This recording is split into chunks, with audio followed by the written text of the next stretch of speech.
En una lluviosa tarde de octubre de 2022, Javier, un conductor de VTC de 52 años, enfrentó una de las pruebas de dignidad más silenciosas y brutales de su vida en pleno centro de Madrid. Atrapado en el denso tráfico de la capital, el interior de su vehículo de alta gama se había convertido en una cámara de resonancia para el desprecio. Durante casi una década, desde que la crisis económica se llevó por delante su pequeña empresa de importación, su vida había sido un laberinto de turnos de 12 horas, deudas que se acumulaban y pequeños sacrificios diarios que nadie veía. Cada carrera era un recordatorio de lo que había perdido y, a la vez, la única herramienta que tenía para construir un futuro para su hija. Soportaba la invisibilidad, la condescendencia y la fatiga con una calma forzada. Una armadura que se agrietaba un poco más con cada cliente difícil. Hasta que una respuesta inesperada, nacida no de la ira, sino de una profunda necesidad de autoafirmación, cambió el rumbo de su destino y el de la mujer que, desde el asiento del copiloto, se esforzaba por hacerlo sentir insignificante. ¿Cómo es posible que una persona resista tanto tiempo cuando el mundo parece empujarla constantemente hacia abajo, recordándole cada día lo que ya no es? Antes de contarte cómo un gesto improbable abrió la única puerta que aún le quedaba, comenta desde dónde estás viendo esta historia, y suscríbete al canal. Créeme, no querrás perderte la secuencia de decisiones que transformó por completo esta vida. El conflicto principal no era el atasco en el Paseo de la Castellana, ni la lluvia incesante que golpeaba el parabrisas. El verdadero campo de batalla estaba dentro del coche, en el espacio intangible entre el conductor y su pasajera. Isabel, una empresaria de éxito hecha a sí misma, utilizaba el trayecto como una extensión de su sala de juntas. Alternaba llamadas telefónicas en las que cerraba acuerdos millonarios con un tono implacable, y monólogos dirigidos a Javier en los que descargaba su estrés y frustración. No eran simples quejas, eran ataques calculados a su dignidad. Comentarios sobre su falta de ambición, burlas sobre el modelo del coche que, según ella, era inferior al de su flota personal, y suposiciones sobre su vida, dándolo por un fracasado sin remedio. Para Javier, el desafío no era solo aguantar a una clienta maleducada más, algo a lo que lamentablemente estaba acostumbrado. El obstáculo real era resistir el veneno emocional que ella inyectaba con cada palabra, un veneno diseñado para minar la poca autoestima que le quedaba después de años de lucha. Cada crítica era un golpe directo a su integridad, a ese núcleo de respeto propio, que se esforzaba por mantener intacto mientras veía cómo su antiguo mundo se desvanecía en el retrovisor. Javier no siempre había sido conductor. Hubo un tiempo, no tan lejano, en el que su nombre figuraba en la puerta de una modesta pero próspera empresa de importación. Durante 15 años, había construido su sueño ladrillo a ladrillo, negociando con proveedores de Asia, gestionando un pequeño equipo y sintiendo el orgullo de ser su propio jefe. Recordaba con una nostalgia dolorosa las noches en vela preparando pedidos, la satisfacción de ver los contenedores llegar al puerto y la camaradería con sus empleados. Pero la crisis financiera de 2008, como un tsunami silencioso, arrasó con todo. Los pedidos se cancelaron, los bancos cerraron el grifo del crédito, y los clientes desaparecieron. Luchó durante 4 años, hipotecando su casa, vaciando sus ahorros y pidiendo dinero a familiares, pero la caída fue inevitable. La quiebra no solo se llevó su negocio, se llevó su confianza, su estatus social y su sensación de valía. El volante del VTC se convirtió en el símbolo de ese descenso. Cada día al sentarse en el coche, sentía el peso de esa derrota, la vergüenza silenciosa de tener que empezar de cero en un trabajo que muchos como Isabel, consideraban el último peldaño de la escalera profesional. Era una herida que nunca terminaba de cerrar, y las palabras de Isabel no hacían más que echar sal en ella. La red de apoyo de Javier se había reducido drásticamente tras la quiebra. Algunos amigos, incómodos con su nueva realidad económica, se distanciaron. La relación con su exmujer, ya tensa por las deudas, se rompió definitivamente, dejándolo con una sensación de soledad abrumadora. Sin embargo, en medio del naufragio, había un ancla que lo mantenía a flote, su hija, Elena. Con 19 años, estudiaba segundo de Ingeniería Aeroespacial, en una de las universidades más prestigiosas y caras del país. Era su mayor orgullo y la razón por la que soportaba los turnos interminables y las humillaciones. Cada euro que ganaba estaba destinado a pagar su matrícula, sus libros y su alojamiento. La presión financiera era asfixiante. Había vendido su colección de relojes, el coche que tanto le gustaba, e incluso algunas joyas de la familia. La dinámica entre padre e hija era de un amor profundo, pero también de una tensión no expresada. Elena sentía una mezcla de gratitud y culpa al ver el sacrificio de su padre, mientras que Javier luchaba por ocultarle la dureza de su día a día, queriendo protegerla de la realidad de su precariedad. Esa responsabilidad era su motor y, a la vez, su mayor fuente de ansiedad, un recordatorio constante de que no podía permitirse el lujo de flaquear, ni siquiera por un instante. En el asiento trasero, ajeno en apariencia a la creciente tensión, viajaba un hombre mayor, vestido con una elegancia discreta. El señor Morales, como indicaba la aplicación, permanecía en silencio, absorto en unos documentos que sostenía en su regazo. Sus gafas reflejaban las luces de la ciudad y su rostro impasible no revelaba ninguna emoción. Para Isabel, era simplemente parte del mobiliario del coche, un extra sin importancia en su escenario personal. Para Javier, era un pasajero más, una figura anónima en la larga lista de rostros que veía cada día.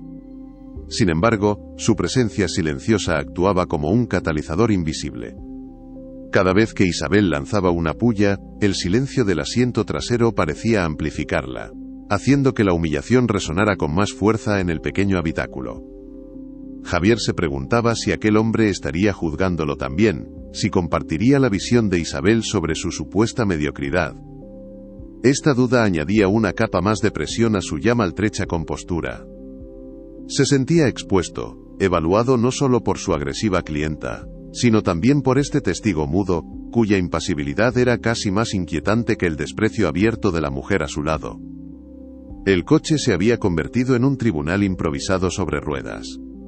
La humillación alcanzó su punto álgido tras una llamada especialmente tensa de Isabel. Acababa de cerrar un trato que, por el tono de su voz, era crucial para el futuro de su empresa. Colgó el teléfono con un gesto brusco, y en lugar de saborear su victoria, giró su frustración residual hacia el único objetivo disponible. «Es increíble lo lento que va todo», espetó, aunque el tráfico era denso para todos. «Gente como usted nunca entenderá lo que es la presión de manejar millones. Por eso se conforman con conducir para otros toda la vida, sin aspiraciones, sin agallas para arriesgar». La frase fue un golpe directo, diseñado para herir y reafirmar su superioridad. No fue el contenido, que ya había insinuado de otras formas, sino la crudeza y el momento elegido lo que hizo que algo dentro de Javier se quebrara. No fue una fractura de ira sino de agotamiento. El cansancio de años de lucha, de sonreír a pesar de todo, de tragar saliva para pagar una factura más. Sintió el peso de cada noche mal dormida, de cada comida saltada, de cada no puedo que le había dicho a su hija. En ese instante, en el semáforo en rojo de la calle Serrano, Javier tomó una decisión. No iba a responder con rabia, no iba a rebajarse a su nivel. Iba a reclamar su dignidad, con la única arma que le quedaba, la verdad de su propósito. Con el semáforo en rojo tiñendo de carmesí el interior del coche, Javier sintió como el peso de la última década se condensaba en un único y doloroso instante. La caída no había sido un evento repentino, sino una lenta y agónica erosión. Recordó con una claridad abrumadora el año 2012, los meses finales de su empresa. El silencio se había apoderado de la oficina que antes bullía de actividad. El teléfono, que no paraba de sonar con pedidos y consultas, enmudeció. Los correos electrónicos a proveedores de confianza empezaron a quedar sin respuesta. Cada mañana, al llegar, se enfrentaba a la misma montaña de facturas impagadas y a la mirada expectante de sus dos únicos empleados, a los que consideraba familia. La injusticia de la situación era lo que más le carcomía por dentro. No había cometido errores garrafales, no había sido un mal gestor. Simplemente, el mercado se había secado. La crisis económica había actuado como una enfermedad terminal, devorando los cimientos de todo lo que había construido con esfuerzo y honestidad. El día que tuvo que sentarse con ellos y comunicarles que no podía seguir pagándoles, sintió que una parte fundamental de sí mismo se rompía para siempre. No era solo el fin de un negocio, era la claudicación de un sueño y la traición a la confianza que otros habían depositado en él. El proceso de bancarrota fue una humillación burocrática, una autopsia pública de su fracaso. Cada documento que firmaba, cada reunión con los administradores concursales, era un recordatorio de su incapacidad para mantener a flote su proyecto vital. La venta de la nave industrial, de la furgoneta de reparto y, finalmente, del chalet familiar donde su hija Elena había dado sus primeros pasos, fueron despojos dolorosos y necesarios. Se mudaron a un pequeño piso de alquiler en un barrio obrero, un lugar funcional pero desprovisto de los recuerdos y el calor del hogar que habían perdido. El vacío que dejó la empresa fue llenado por una vergüenza sorda y persistente. Vio cómo algunos amigos, aquellos con los que compartía cenas y vacaciones, empezaron a distanciarse, incómodos ante el espectro del fracaso. Las conversaciones en las reuniones familiares se volvieron forzadas, llenas de silencios elocuentes y preguntas que nadie se atrevía a formular. Se convirtió en el hombre que lo había perdido todo. Esta etiqueta invisible pesaba más que cualquier deuda. Y ahora, atrapado en ese coche, las palabras de Isabel no eran más que la verbalización cruel de esa misma etiqueta, un eco de los juicios que él mismo se había impuesto en sus peores noches de insomnio. Ella no lo sabía, pero no estaba insultando a un simple conductor, estaba hurgando en la herida abierta de un hombre que luchaba por no ahogarse en los restos de su propio naufragio. La decisión de convertirse en conductor de VTC no fue una elección vocacional, sino una rendición a la realidad. Necesitaba ingresos, y los necesitaba ya. La barrera de entrada era baja, y su experiencia al volante, amplia. Sin embargo, la transición fue brutal. Pasar de ser el capitán de su propio barco a un simple marinero a las órdenes de un algoritmo fue un golpe directo a su identidad.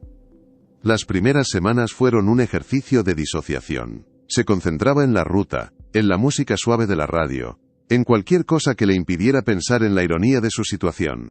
Antes gestionaba contenedores que cruzaban océanos. Ahora gestionaba trayectos de 20 minutos por una ciudad que se le antojaba hostil. El agotamiento físico era una constante. Turnos de 12 horas, a veces más, que comenzaban antes del amanecer y terminaban bien entrada la noche. Su dieta se redujo a bocadillos comidos a toda prisa en áreas de servicio y cafés de máquina para mantenerse despierto. El dolor de espalda se convirtió en un compañero inseparable. Pero lo más duro era la soledad. Horas y horas encerrado en ese habitáculo, viendo pasar la vida de los demás por la ventanilla, sintiéndose un espectador invisible de un mundo que ya no le pertenecía. El coche, ese espacio de alta gama diseñado para el confort de otros, se había transformado en su celda personal, el símbolo tangible de su descenso social. Con el tiempo, Javier aprendió a construir una coraza emocional para sobrevivir al día a día. Se volvió un experto en la sonrisa de servicio, en el asentimiento cortés, en el arte de volverse invisible para no molestar. Sin embargo, cada jornada traía consigo una nueva ración de microhumillaciones que iban agrietando esa coraza. Estaban los clientes que entraban sin saludar, hablando a gritos por el móvil sobre sus exitosas carreras y sus lujosas vacaciones, ajenos por completo a su presencia. Estaban los que dejaban basura en los asientos, los que daban portazos o los que cuestionaban cada giro que tomaba, tratándolo con la condescendencia reservada a un sirviente incompetente. Cada uno de estos gestos, por separado, era insignificante. Pero acumulados, día tras día, semana tras semana, formaban un sedimento de resentimiento y amargura que se depositaba en el fondo de su alma. Se sentía atrapado en un bucle de servilismo forzado, donde su valor como persona parecía medirse exclusivamente por la calificación de 5 estrellas que un extraño decidiera otorgarle al final del trayecto. Las palabras de Isabel, por tanto, no eran un ataque aislado, eran la culminación, la expresión más pura y destilada de ese desprecio sutil que sentía a diario. Ella simplemente tuvo la audacia de decir en voz alta lo que muchos otros parecían pensar en silencio. El único faro que iluminaba la oscuridad de su rutina era Elena. Cada sacrificio, cada hora extra, cada comentario despectivo que tragaba sin responder, lo hacía por ella. La matrícula de la universidad, que ascendía a más de 10.000 euros anuales, era una losa financiera que lo obligaba a vivir al límite. A eso se sumaban el alquiler del pequeño estudio de su hija cerca del campus, los libros y el material de estudio. Javier llevaba un control exhaustivo de cada céntimo. Hacía años que no se compraba ropa nueva, sus zapatos estaban visiblemente gastados, y su única comida caliente del día era, a menudo, la cena solitaria que se preparaba al llegar a casa, exhausto. Las llamadas con Elena eran su ancla, y a la vez, su mayor tormento. Escuchar su voz entusiasta hablando de sus proyectos, de sus profesores y de sus sueños de diseñar satélites, le daba la fuerza para seguir adelante. Pero al mismo tiempo, sentía la necesidad de protegerla de la crudeza de su realidad. Le contaba que el trabajo iba bien, que tenía a muchos clientes, omitiendo deliberadamente la fatiga, la precariedad y la humillación.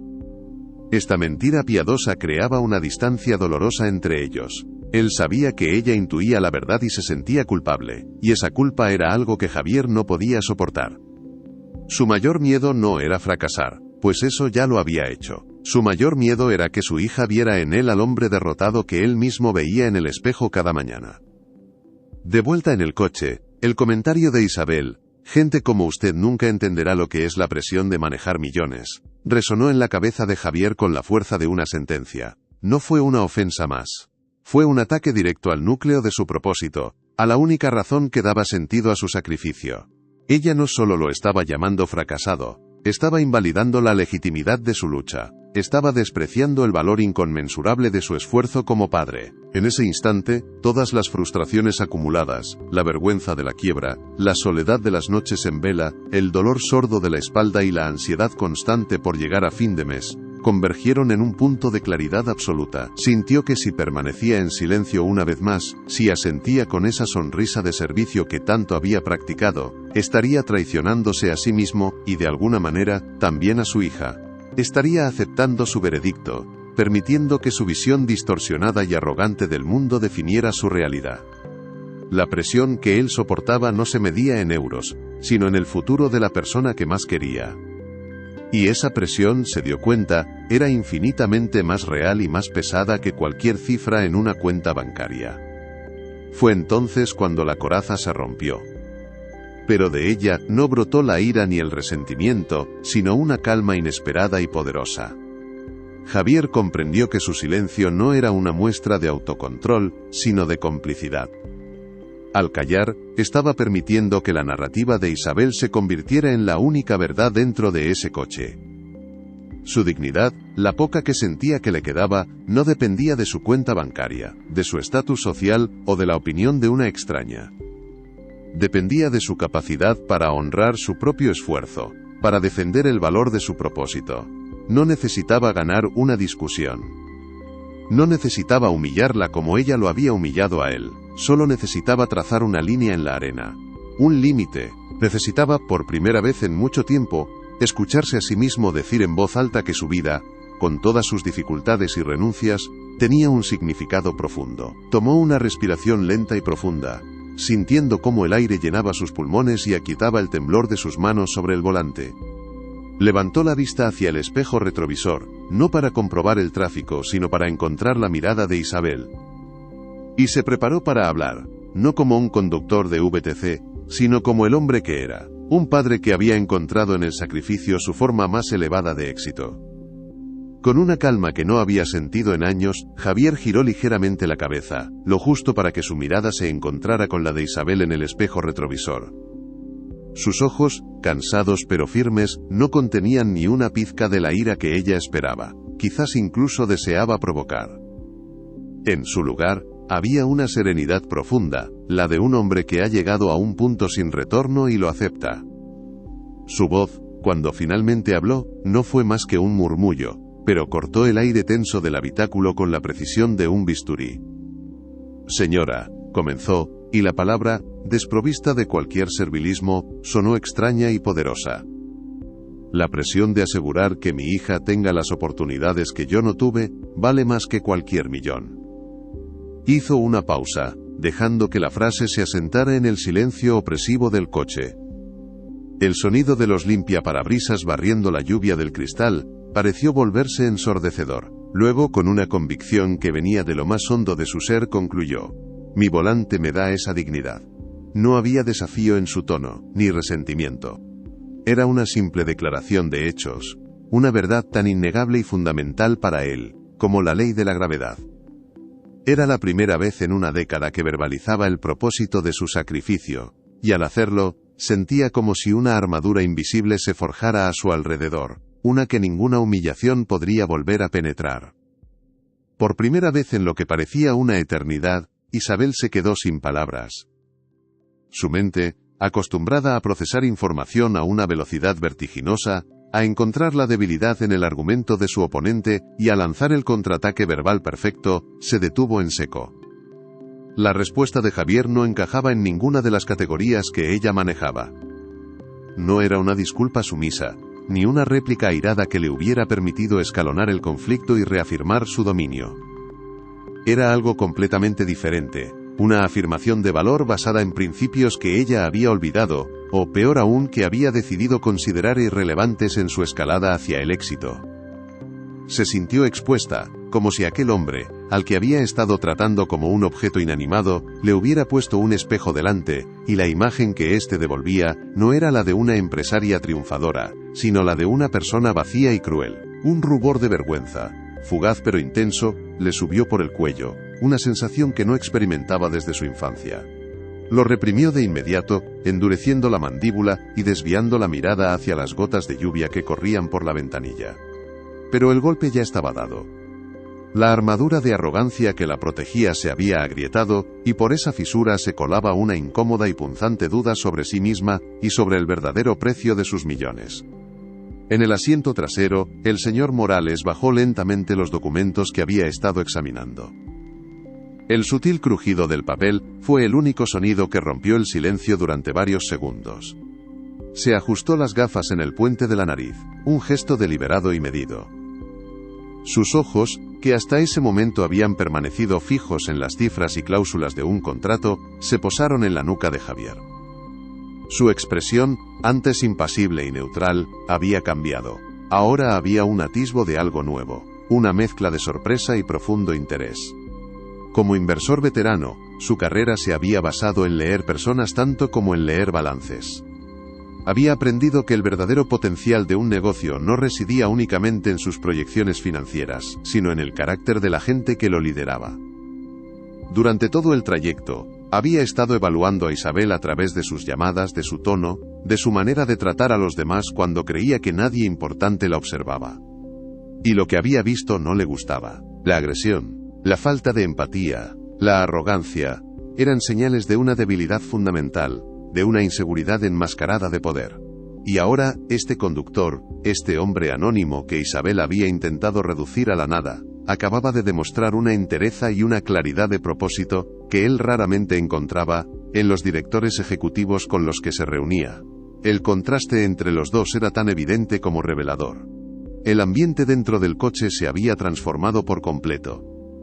La tensión unilateral, la que emanaba de Isabel y oprimía a Javier, se había disipado, reemplazada por una quietud densa y cargada de significado. Ya no era el espacio de Isabel, que ella había comprado por unos minutos para usarlo como desahogo. Ahora era un territorio neutral, un escenario donde se acababa de representar un drama inesperado y profundo. Cada uno de los tres ocupantes estaba encerrado en su propio mundo de pensamientos, pero sus silencios estaban interconectados, formando un triángulo de conciencia mutua. Javier mantenía su atención en la carretera, pero su postura al volante era diferente. Ya no estaba encogido por el peso de la jornada, sino erguido, con una dignidad recién reclamada. Isabel miraba por la ventanilla, pero no veía la ciudad pasar. Veía el reflejo de su propia conducta, distorsionado por las gotas de lluvia. Y el señor Morales, en el asiento trasero, ya no leía sus papeles. Observaba la escena, la interacción silenciosa entre los dos asientos delanteros, como un juez que ha escuchado todos los testimonios y está a punto de dictar sentencia. El zumbido del motor, el murmullo del tráfico y el ritmo constante de los limpiaparabrisas eran la banda sonora de este nuevo equilibrio de poder. Un equilibrio que se había redefinido, no con dinero ni con estatus, sino con una simple y honesta frase. Javier sintió una extraña mezcla de alivio y pánico, recorriéndole el cuerpo. El alivio era una ola cálida que disolvía nudos de tensión que ni siquiera sabía que tenía. Era la liberación de años de morderse la lengua, de tragar insultos y de sonreír forzadamente para evitar un conflicto que pudiera costarle una mala calificación y, en última instancia, su sustento. Hablar no había sido un acto premeditado, sino una necesidad visceral, como la de un buceador que emerge a la superficie en busca de aire. Sin embargo, inmediatamente después, llegó el pánico. Una voz fría y racional en su cabeza comenzó a enumerar las posibles consecuencias. Isabel podría presentar una queja formal a la plataforma. Podrían desactivar su cuenta. Perdería su única fuente de ingresos. ¿Cómo pagaría la matrícula de Elena el próximo semestre? ¿Cómo le explicaría a su hija que había arriesgado su futuro por un momento de orgullo?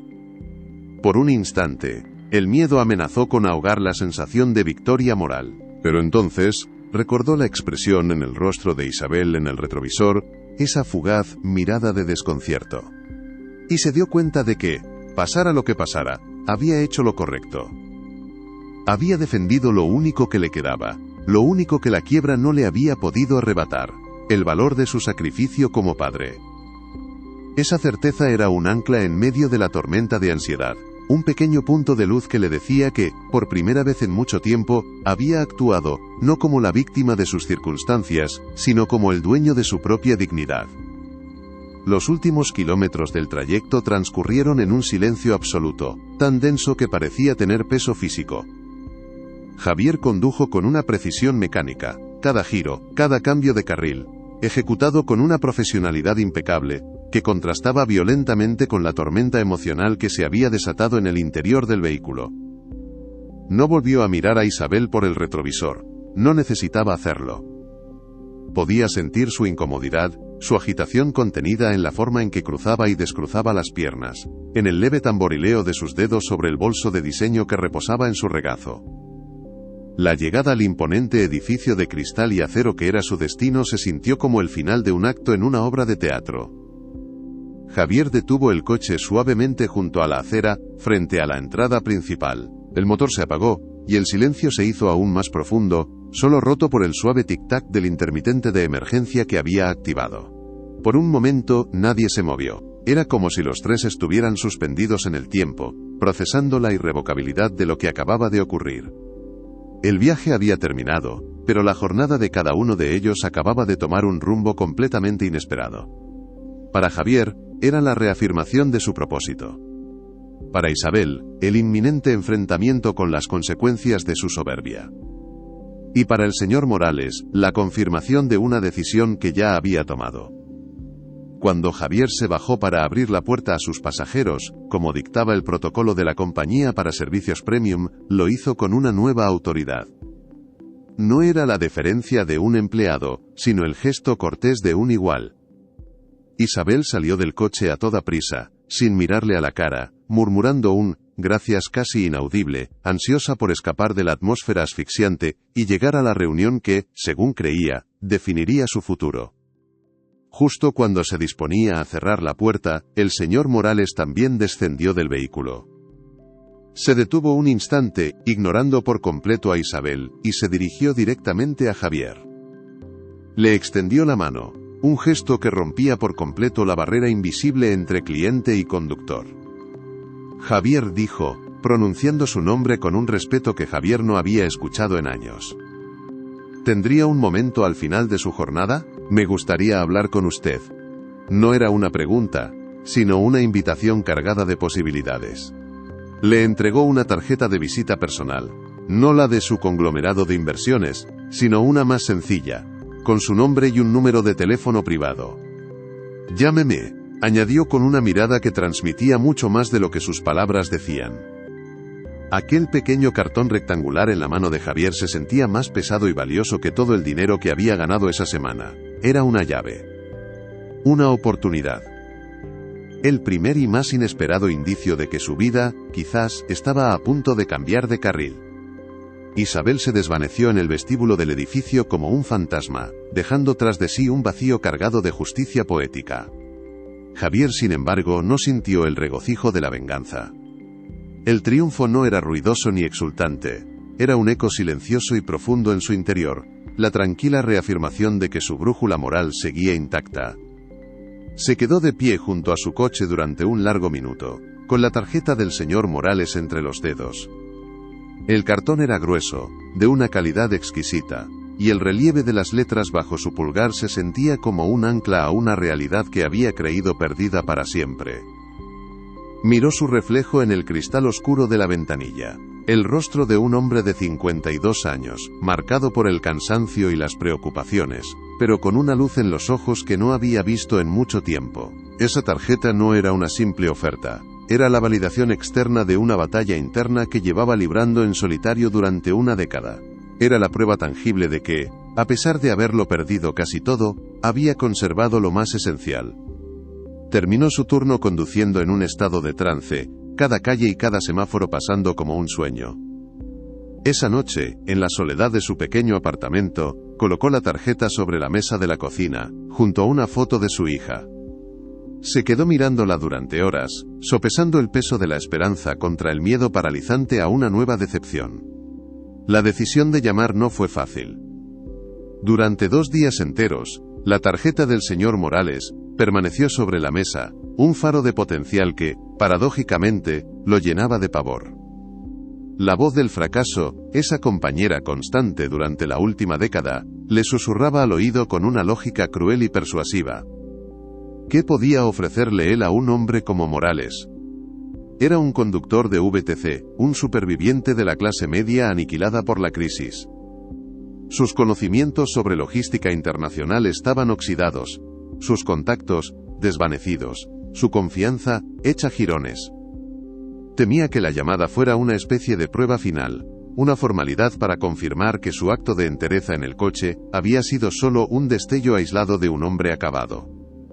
La idea de escuchar condescendencia, o peor aún, lástima, en la voz de aquel inversor, era insoportable. Fue el recuerdo del rostro de Elena, su orgullo y su preocupación mezclados, lo que finalmente le dio el impulso. El sacrificio que hacía por ella no merecía terminar en la cobardía. El tercer día por la mañana, con las manos sudorosas y el corazón martilleándole en el pecho, marcó el número. Se preparó para la voz de una secretaria, para un filtro burocrático, pero fue el propio Morales quien respondió al segundo tono, con una voz cálida y directa. Javier, esperaba su llamada, dijo, como si fuera lo más natural del mundo. La conversación fue breve y al grano. Le propuso una reunión en sus oficinas para el viernes. Sin promesas, sin detalles, solo una puerta entreabierta. Colgar el teléfono fue como salir a la superficie después de haber estado conteniendo la respiración durante años. El primer desafío práctico se presentó de inmediato: la ropa. Al abrir su armario, Javier se enfrentó a un museo de su vida anterior. Allí colgaban, envueltos en fundas de plástico amarillentas por el tiempo, los trajes que había usado en reuniones de negocios, en ferias internacionales, en las celebraciones de los buenos años. Sacó uno, un traje gris marengo de buen corte que le había comprado para cerrar su primer gran contrato de importación. Al probárselo, la sensación fue agridulce. La tela olía a naftalina y a recuerdos. Le quedaba un poco más ajustado en la cintura, un recordatorio físico de los años de estrés y mala alimentación. Se miró en el espejo y vio a un fantasma, a un hombre que intentaba habitar una piel que ya no le pertenecía del todo. Durante un instante, se sintió ridículo, un impostor preparándose para una farsa. Pero entonces, mientras se abrochaba los botones de la camisa, algo cambió. El gesto, repetido miles de veces en su vida anterior, despertó una memoria muscular de confianza. Recordó la sensación de seguridad que le daba ir bien vestido, la forma en que su postura cambiaba, cómo se sentía más preparado para enfrentar el mundo. Decidió llevar el traje a una tintorería de barrio, un pequeño gasto que se sentía como una inversión crucial en sí mismo. Pasó la tarde siguiente limpiando y lustrando sus viejos zapatos de cuero. Cada pasada del cepillo era un acto de meditación, un ritual para pulir no solo el calzado, sino también la imagen que tenía de sí mismo. No se trataba de aparentar ser quien no era, sino de recordar quién había sido y quién, quizás, aún podía llegar a ser. La preparación mental fue infinitamente más ardua que la física.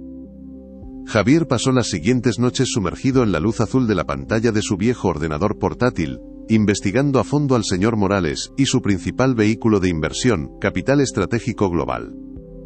Se sentía como un estudiante preparándose para el examen más importante de su vida. Leyó cada artículo, cada entrevista, cada informe anual que pudo encontrar. Analizó sus inversiones, su filosofía empresarial, su enfoque en proyectos con un fuerte componente de sostenibilidad y ética. Descubrió que Morales era conocido en el sector por su aversión al riesgo reputacional y por su habilidad para identificar el valor no solo en las cifras, sino en el capital humano.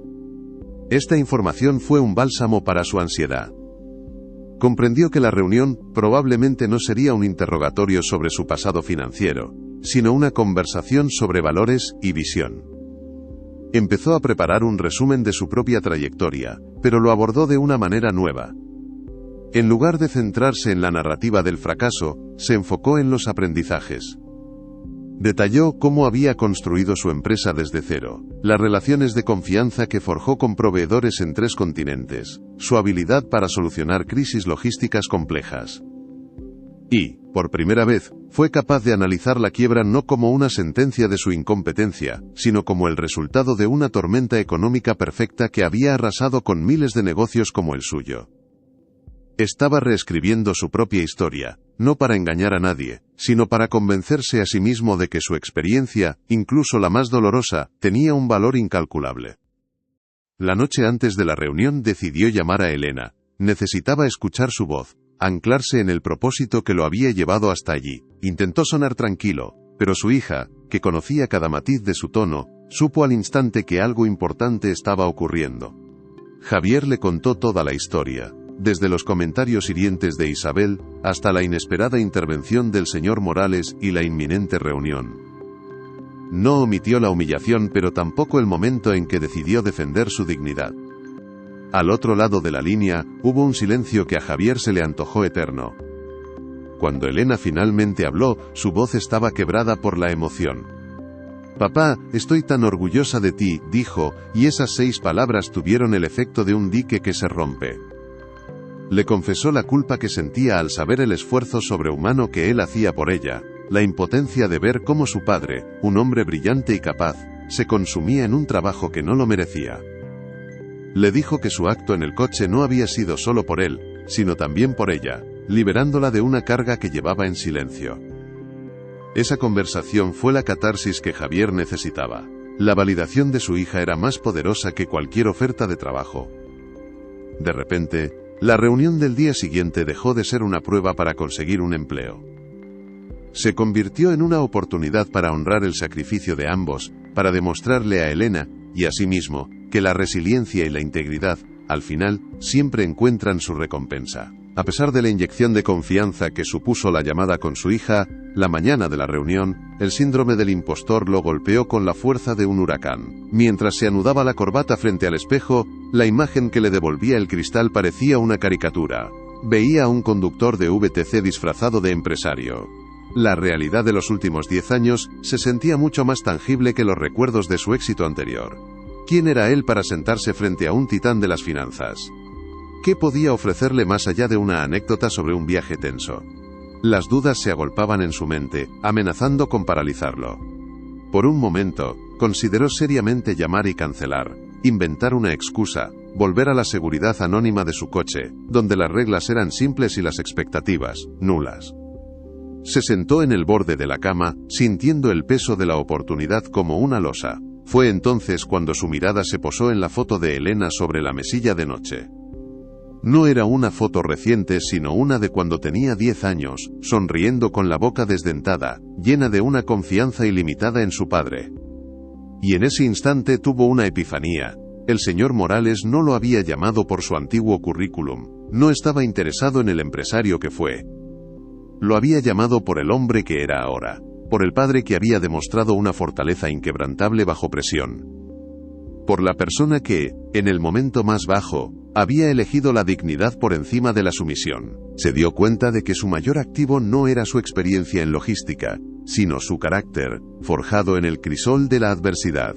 No iba a esa reunión a pedir un trabajo, iba a conversar de igual a igual, sobre los principios que rigen una vida y, por extensión, un negocio. Con esta nueva perspectiva la ansiedad se transformó en una calma resuelta. Se levantó, se ajustó la corbata una última vez, y se miró de nuevo en el espejo. Esta vez, no vio un disfraz, vio la suma de todas sus experiencias: el joven emprendedor ambicioso, el empresario experimentado, el padre sacrificado y el conductor resiliente. Todas esas versiones de sí mismo no se contradecían, sino que se complementaban, formando la compleja y sólida identidad de un hombre que había caído y se había vuelto a levantar. Salió de su apartamento y, en lugar de dirigirse a su coche, caminó hacia la estación de metro. Quería llegar a la reunión como un ciudadano más, no como un conductor. Durante el trayecto rodeado de la anónima multitud de la mañana, repasó mentalmente sus ideas. No iba a presentar un plan de negocios ni a suplicar una oportunidad. Simplemente iba a contar su historia con honestidad, a explicar su visión sobre la importancia de la integridad en cualquier empresa, grande o pequeña. Iba a hablar de cómo la gestión de la dignidad, tanto la propia como la de los empleados, es el activo más valioso y a menudo el más ignorado. Al salir de la estación y ver el imponente rascacielos donde se encontraban las oficinas de Capital Estratégico Global, no sintió intimidación, sino una extraña sensación de pertenencia. No sabía qué le depararía esa reunión, pero por primera vez en una década, caminaba hacia un edificio de oficinas, sintiendo que tenía todo el derecho del mundo a estar allí. Estaba listo. La cascada de pequeños aprendizajes de los últimos días lo había preparado no solo para una entrevista, sino para reclamar su lugar en el mundo.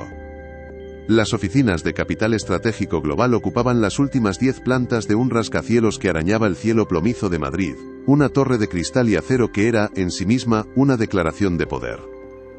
Javier detuvo el coche con una suavidad deliberada frente a la entrada giratoria, un portal a un mundo que él había conocido, y del que ahora se sentía a años luz de distancia. El motor se apagó, y el habitáculo quedó sumido en un silencio casi sacramental, solo interrumpido por el rítmico vaivén de los limpiaparabrisas. Durante un instante que pareció dilatarse hasta el infinito, nadie se movió. Javier mantuvo la vista al frente, con las manos firmemente apoyadas en el volante, sintiendo una calma extraña, la de quien ha librado su batalla y ahora solo espera el veredicto del destino, sea cual sea. Isabel, a su lado, parecía haber recuperado la compostura. Su rostro era una máscara de eficiencia profesional, lista para la reunión que, en su mente, borraría la incómoda mancha de aquel trayecto. En el asiento trasero, el señor Morales permanecía inmóvil, su silencio ya no era pasivo, sino expectante, como el de un director de orquesta justo antes de dar la entrada a los instrumentos. El viaje había concluido, pero la verdadera resolución de la historia contenida en aquel vehículo estaba a punto de comenzar en la acera mojada por la lluvia. Isabel fue la primera en romper el hechizo. Abrió la puerta con una prisa contenida, casi tropezando en su afán por abandonar el coche, por escapar de la atmósfera cargada que ella misma había creado. Murmuró un gracias protocolario, tan bajo y rápido que fue casi inaudible, evitando la mirada de Javier a toda costa. Su atención estaba ya completamente enfocada en el edificio, en la reunión, en la conquista que la esperaba tras esas puertas de cristal. Para ella, Javier y su coche ya eran parte del pasado, un pequeño e insignificante contratiempo en un día crucial. Javier, fiel a su profesionalidad hasta el final, descendió del vehículo para abrir la puerta trasera al señor Morales. Lo hizo sin servilismo, con la misma dignidad con la que había defendido su propósito minutos antes. Era un gesto de cortesía, no de sumisión. Mientras Isabel se ajustaba la chaqueta y se preparaba para su entrada triunfal, se dio cuenta de que el hombre del asiento trasero no tenía ninguna prisa. Sus movimientos eran lentos, metódicos, y cuando salió del coche, no se dirigió hacia la entrada del edificio, sino que se detuvo, plantándose firmemente en la acera y girándose, para sorpresa de Isabel, directamente hacia Javier. La expresión de la empresaria pasó de la impaciencia a una leve confusión. No entendía qué estaba ocurriendo, por qué su importante inversor potencial parecía más interesado en el conductor que en la multimillonaria reunión que les aguardaba. Ignorando por completo la presencia de Isabel, como si fuera un mero elemento del paisaje urbano, el señor Morales extendió la mano hacia Javier. El gesto fue tan inesperado y tan cargado de significado, que rompió todas las barreras invisibles de clase y estatus que habían definido el viaje. Javier, dijo, y su voz, por primera vez, tenía un timbre cálido y lleno de respeto. Gracias por el viaje y sobre todo por la lección. Javier, sorprendido, Tardó un segundo en reaccionar antes de estrechar la mano que le ofrecían. El apretón fue firme, un gesto de reconocimiento entre iguales que valía más que cualquier propina. Hacía tiempo que no veía tanta entereza y tanto carácter en una persona, continuó Morales, manteniendo el contacto visual con Javier. En mi mundo, estamos rodeados de gente que confunde el ruido con el valor y el éxito financiero con la valía personal. Usted me ha recordado hoy que los cimientos más sólidos no se construyen con dinero sino con principios. Isabel observaba la escena petrificada, una mueca de incredulidad formándose en su rostro. La conversación que estaba presenciando no tenía ningún sentido en su esquema mental. Era como ver a un rey rindiendo pleitesía a un campesino. Un escalofrío de mal presagio comenzó a recorrerle la espalda. Una sensación helada de que algo fundamental se le estaba escapando de las manos. Fue entonces cuando el señor Morales finalmente se giró hacia ella. Su expresión ya no era cálida, se había vuelto seria, casi glacial. La mirada que le dirigió no contenía ira, sino algo mucho peor, una profunda y calmada decepción. Isabel, dijo, y su nombre sonó como una sentencia. Soy yo el inversor con el que se iba a reunir. El mundo de Isabel no se desmoronó con un estruendo, sino con un silencio ensordecedor que ahogó el ruido del tráfico de la ciudad. El color desapareció de su rostro, dejando tras de sí una palidez cerúlea. Su boca se abrió ligeramente, pero no salió ningún sonido. Todas las piezas del puzzle encajaron en su mente con una claridad brutal y devastadora. El testigo silencioso de su arrogancia, el hombre al que había ignorado en el asiento trasero, era la clave de su futuro, la persona a la que había intentado impresionar indirectamente con sus prominli, llamadas y su poder. Y lo único que había conseguido era mostrarle la peor versión de sí misma. El edificio que momentos antes representaba su próximo gran triunfo, ahora se alzaba ante ella como un monumento a su fracaso inminente. Un fracaso del que era la única y absoluta responsable. La realidad la golpeó con la fuerza de un impacto físico, dejándola sin aire y con las rodillas a punto de ceder. El señor Morales continuó, su voz tranquila pero cortante como el filo de un cuchillo. Durante los últimos 40 minutos, he tenido la oportunidad de presenciar una auditoría de carácter mucho más reveladora que cualquier informe financiero que sus asesores me hayan podido enviar. He visto cómo trata a las personas cuando cree que no tienen poder para afectarle. He visto cómo construye su éxito, no sobre la innovación o el liderazgo, sino sobre el desprecio a los demás, para reafirmar su propia valía. Hizo una pausa, dejando que cada palabra calara hondo. Mi filosofía de inversión se basa en una premisa simple. Invierto en personas, no solo en empresas.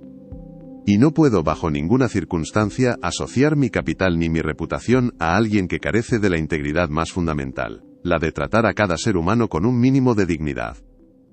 La miró directamente a los ojos, su veredicto final e inapelable. La reunión ha terminado, Isabel. De hecho, nunca empezó. Le deseo suerte en sus futuros proyectos, pero Capital Estratégico Global no formará parte de ellos. Cada sílaba era un clavo que sellaba el ataúd de sus ambiciones. El negocio de su vida, la oportunidad que la catapultaría a la siguiente liga, se había evaporado, no por un mal cálculo financiero, sino por una quiebra moral. El señor Morales se dio la vuelta, y con un último y respetuoso asentimiento de cabeza hacia Javier, se alejó con paso tranquilo, desapareciendo en el interior de otro coche de lujo que acababa de llegar para recogerlo. Dejó a Isabel sola en la acera, bajo la llovizna que comenzaba a intensificarse. Se quedó allí, inmóvil, como una estatua de sal, con el bolso de diseño colgando de su mano como un peso muerto. El imponente edificio de cristal parecía ahora burlarse de ella, sus luces reflejando la imagen de una mujer completamente despojada de su poder. El eco de sus propias palabras, gente como usted nunca entenderá la presión de manejar millones, resonaba en su cabeza con una ironía cruel y despiadada. Acababa de aprender, de la forma más brutal posible, que había una presión mucho mayor, la de enfrentarse a las consecuencias de su propia soberbia. El teléfono que había sido su arma de poder durante todo el trayecto, ahora permanecía en silencio. No había nadie a quien llamar, ningún trato que cerrar, ninguna victoria que celebrar. En medio del bullicio de la capital, en la cima de su carrera, se encontraba más sola y más vacía que nunca, enfrentada al reflejo de una persona que ni ella misma quería reconocer. Javier observó la escena desde la distancia de su asiento de conductor. No había rastro de euforia en su rostro, ni la más mínima sombra de triunfo vengativo. Lo que sentía era algo mucho más profundo y sereno. Una tranquila y abrumadora sensación de justicia. Era como si una ley fundamental del universo, largamente ignorada, acabara de reafirmarse ante sus ojos. Vio a Isabel encogerse bajo el peso de su propia derrota, una figura solitaria y patética en medio de la acera. No sintió pena, pero tampoco alegría. Simplemente, sintió que el equilibrio se había restaurado. Con la misma calma con la que había comenzado su jornada, encendió el motor. El sonido familiar del coche volviendo a la vida fue como un punto y final. Metió la primera marcha y se incorporó suavemente al tráfico, dejando atrás el rascacielos, a la mujer rota en la acera y el eco de un momento que había cambiado el curso de varias vidas. El interior de su VTC, antes una cámara de humillación, se sentía ahora como un santuario, un espacio limpio y en paz. Mientras conducía por el paseo de la Castellana, ya no se sentía como un hombre que había perdido un imperio, sino como un hombre que había defendido con éxito el único reino que de verdad importaba, el de su propia dignidad.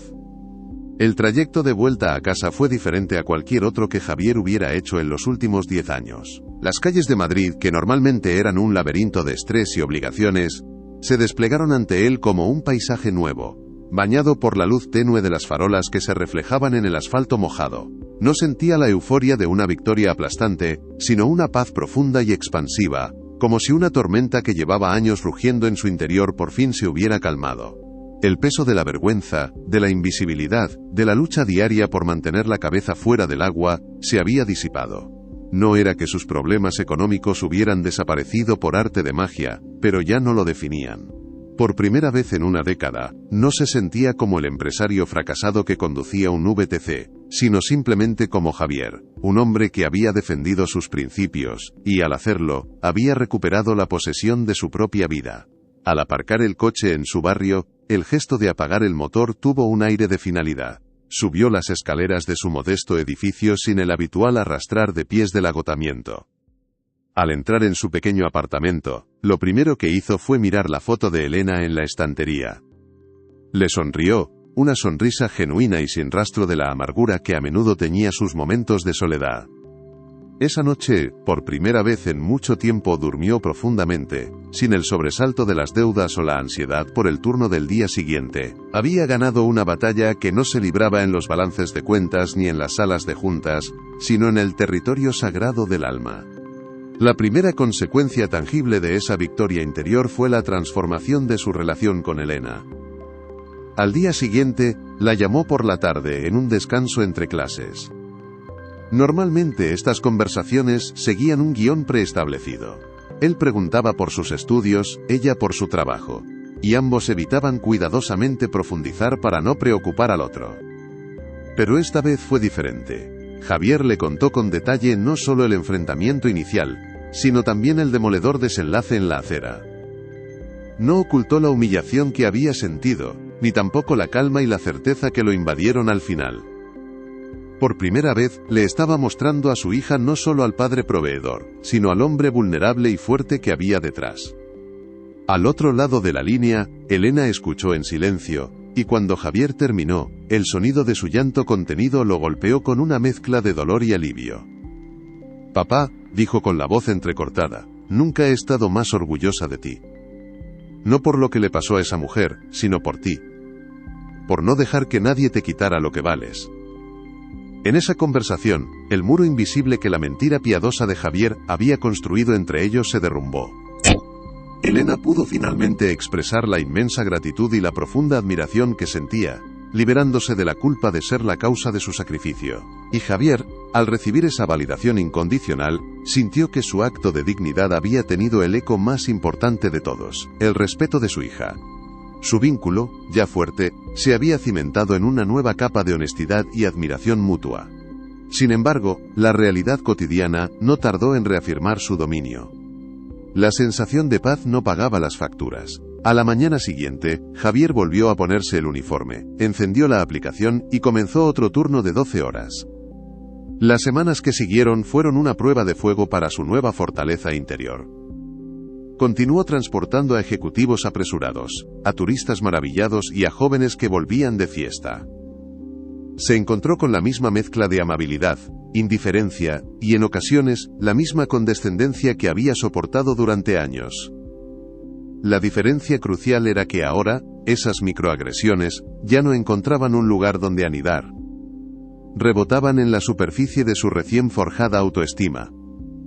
Cuando un cliente era grosero, Javier respondía con una profesionalidad impecable pero firme, estableciendo límites sutiles que antes no se habría atrevido a trazar. Ya no se encogía, ocupaba su espacio con una dignidad tranquila. A pesar de todo, una pequeña duda comenzó a crecer en las horas más solitarias de la noche. ¿Había servido de algo aquel momento de catarsis más allá de su propia sanación interna? ¿O estaba destinado a seguir atrapado en ese bucle, conduciendo para siempre por las mismas calles, con la única recompensa de un recuerdo agridulce? La memoria de la mano extendida del señor Morales se sentía cada vez más lejana, un destello de esperanza en un mar de rutina implacable. Se aferraba a ella, pero el peso del día a día amenazaba con hundirle en el olvido. Casi un mes después del incidente, cuando Javier casi se había convencido de que todo había sido un episodio aislado y sin consecuencias prácticas, su teléfono móvil sonó mientras almorzaba un sándwich en un área de servicio. Era un número desconocido, de una centralita de oficinas. Contestó con la cautela habitual, esperando la llamada de la plataforma por alguna queja menor. Pero la voz al otro lado era la de una asistente personal, educada y profesional, que se presentó como la secretaria del señor Morales. El corazón de Javier dio un vuelco. La mujer le explicó que el señor Morales estaba estableciendo la nueva sede de operaciones logísticas de su grupo inversor en España, y que él personalmente había recomendado a Javier para una entrevista. No era para un puesto de conductor, era para el cargo de director de operaciones. La asistente le explicó que buscaban a alguien con experiencia previa en importación y gestión de equipos, pero, sobre todo, a una persona con una capacidad demostrada para mantener la calma y la integridad bajo una presión extrema. Javier escuchaba, atónito, con el sándwich a medio comer olvidado en su mano. No era caridad. Era una propuesta de negocio basada en una evaluación de carácter que él ni siquiera sabía qué estaba pasando. La oferta era real, tangible y conectaba directamente con la persona que había sido antes de la quiebra. Al colgar, se quedó mirando el parabrisas de su coche, el símbolo de su caída, y comprendió que, paradójicamente, había sido desde ese mismo asiento, desde donde acababa de iniciar su ascenso. El proceso de transición fue a la vez surrealista y profundamente sanador. La entrevista con el equipo directivo del señor Morales fue menos un interrogatorio y más una conversación entre profesionales. Javier habló de su pasado sin vergüenza, enfocándose en los aprendizajes de la quiebra y en su visión para optimizar la nueva filial. Su experiencia de una década en el VTC, lejos de ser un estigma, fue valorada como una prueba de resiliencia y una fuente de conocimiento único sobre la ciudad y sus ritmos. Cuando recibió la oferta formal por escrito, con un salario que no solo cubría las necesidades de su hija, sino que le devolvía la estabilidad económica, sintió que una década de ansiedad se disolvía en un instante. Su último día como conductor de VTC fue un ritual silencioso. Limpió el coche a fondo, no como una obligación, sino como un gesto de despedida y gratitud hacia la herramienta que, a pesar de todo, le había permitido sobrevivir. Al entregar las llaves, no sintió la euforia de la liberación, sino el respeto por una etapa de su vida que lo había puesto a prueba y, finalmente, lo había hecho más fuerte. Su primer día en la nueva oficina fue como volver a casa después de un largo exilio. Ponerse de nuevo un traje, sentarse en un despacho, liderar una reunión. Cada gesto era un recordatorio de quién era. Pero no era el mismo hombre de antes. La arrogancia de su juventud había sido reemplazada por la empatía forjada en la dificultad. Miraba a cada miembro de su equipo, desde el mozo de almacén hasta el analista de datos, y los veía, de verdad. Sabía lo que era sentirse invisible, y juró que nadie bajo su dirección volvería a sentirse así.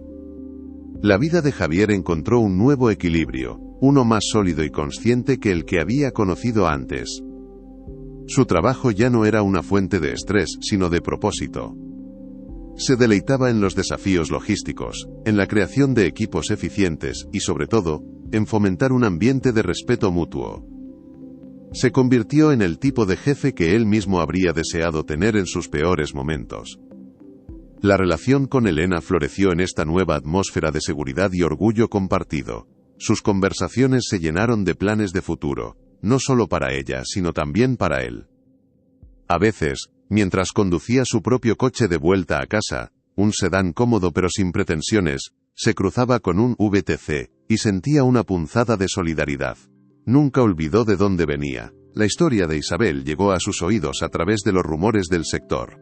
Su empresa había perdido la inversión clave y atravesaba serias dificultades. Javier no sintió ninguna satisfacción. Su recompensa no era la caída de ella, sino su propio resurgimiento. Aquel día, en el silencio de un coche de lujo, se había demostrado una verdad fundamental.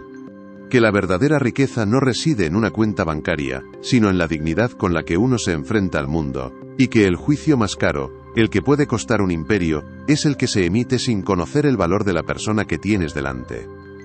La historia de Javier no es simplemente el relato de una revancha personal, ni la crónica de un ascenso laboral inesperado, es algo mucho más profundo y universal. Es un testimonio del poder sísmico, que puede tener un único acto de dignidad.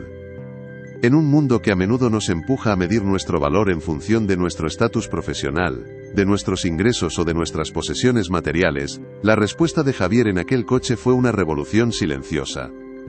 No levantó la voz, no insultó, no buscó la confrontación. Simplemente, trazó una línea en la arena y declaró, con una calma inquebrantable, que su propósito como padre era un activo más valioso que cualquier cifra en una cuenta bancaria. Su legado no se medirá en los informes de beneficios de la empresa para la que ahora trabaja, sino en el eco de esa decisión. Es un legado que resuena en cada persona que ha sentido el aguijón de la condescendencia, en cada trabajador que se ha sentido invisible, en cada individuo que ha tenido que tragar su orgullo para poder llevar un plato de comida a casa. La experiencia de Javier se convierte en un faro, una prueba de que la integridad no es un lujo reservado para los poderosos, sino el último bastión de la fortaleza humana, accesible a todos, en cualquier momento y en cualquier lugar. Su historia nos enseña que, a veces, la batalla más grande se gana no con un grito, sino con la serena afirmación de nuestro propio valor. La verdadera transformación de Javier no se manifestó el día que firmó su nuevo contrato, sino en la forma en que integró una década de dolor y lucha en su nueva identidad como líder. No intentó borrar los años al volante, al contrario, los convirtió en la piedra angular de su filosofía de gestión. Cada decisión que tomaba estaba teñida por el recuerdo de lo que se siente al ser tratado como una pieza anónima y prescindible en el engranaje de un negocio. Se propuso construir un departamento donde la eficiencia nunca estuviera reñida con la empatía. Conocía por su nombre no solo a sus gerentes de proyecto, sino también al personal de limpieza y a los repartidores, tomándose el tiempo de escuchar sus preocupaciones. Implementó un sistema de comunicación anónimo, para que cualquier empleado, sin importar su rango, pudiera expresar su malestar sin temor a represalias. Su experiencia en el VTC le había proporcionado un máster en naturaleza humana que ninguna escuela de negocios podría ofrecer. Había aprendido a leer el cansancio en los ojos de un conductor, a entender la frustración de un cliente y a valorar la importancia de un simple gracias. El dolor de su pasado ya no era una herida supurante, sino una fuente de sabiduría. Había convertido la humillación en humanidad, y esa, se dio cuenta, era la forma más elevada y sostenible de éxito que jamás había conocido. Su liderazgo no se basaba en el poder, sino en el respeto ganado a pulso. Si hay una lección central que se destila de la jornada de Javier, es una verdad tan simple como a menudo olvidada. La auténtica medida de una persona no se revela en la cima de sus logros, sino en la forma en que trata a aquellos de quienes no necesita nada. Isabel, en su torre de marfil de éxito autoconstruido, creía que su poder le otorgaba el derecho a menospreciar a quien consideraba inferior. No se dio cuenta de que su comportamiento era, en realidad, un escaparate de su propia inseguridad y pobreza de espíritu. El señor Morales, por otro lado, un hombre de poder y riqueza inmensos, demostró que la verdadera sabiduría reside en la capacidad de ver más allá de las apariencias, de reconocer el carácter y la integridad donde otros solo ven un uniforme. La historia nos obliga a mirarnos en el espejo y a hacernos preguntas incómodas. ¿Cómo tratamos nosotros al camarero que nos atiende, al repartidor que llama a nuestra puerta, a la persona que limpia nuestra oficina? ¿Caemos en la trampa de equiparar el valor de un individuo con su función en la sociedad?